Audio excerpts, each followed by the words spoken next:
আসসালামু আলাইকুম ওয়া রাহমাতুল্লাহি ওয়া বারাকাতুহু।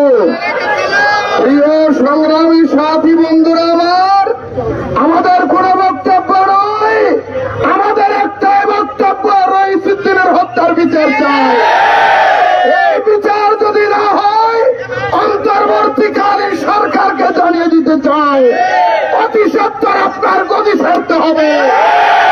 বাংলার মানুষ জানে 17 বছরের স্বৈরাচার যেভাবে দূর করেছে, পালিয়েছে, রইসুদ্দিনের হত্যার বিচার যদি না হয় আপনারা পালানোর সুযোগ পাবেন না, আপনাদের বাড়ি খাবার টাইম দেওয়া হবে না। আমরা অক্সিজেন দখল করেছি, অতি সত্বর বাংলাদেশ দখল করব, অতি সত্বর সংসদ আমরা দখল করব। হয়তো রইসুদ্দিনের বিচার চাই, না হয় বাংলাদেশের গতি ছাড়তে হবে। আমরা কোন আর মায়া কান্নায় থাকবো না। আমাদের একটাই দাবি, রইসুদ্দিনের তার হত্যা হয়েছে, আর কোন ভাই রক্ত ঢালবে না। আমরা রক্তের বদলে রক্ত নিয়ে নেব ইনশাআল্লাহ।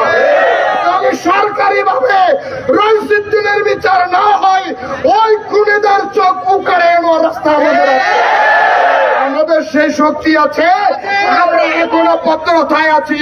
অতি সত্বর আমাদের লাল চোখ আপনারা দেখবেন। আমি শুধু একটাই কথা বলবো, অন্তর্বর্তীকালীন সরকার সহ প্রশাসন সহ সারা বাংলাদেশে একটা কথা বলবো, অতি সত্বর বাংলাদেশে আরেকটা কারবালা হবে, আরেকটা 5 আগস্ট হবে। রইসুদ্দিনের বিচারের দাবি আমরা ছিনিয়ে আনবো। আমরা তারপর বাংলার জমিন থেকে আমরা শান্ত হব।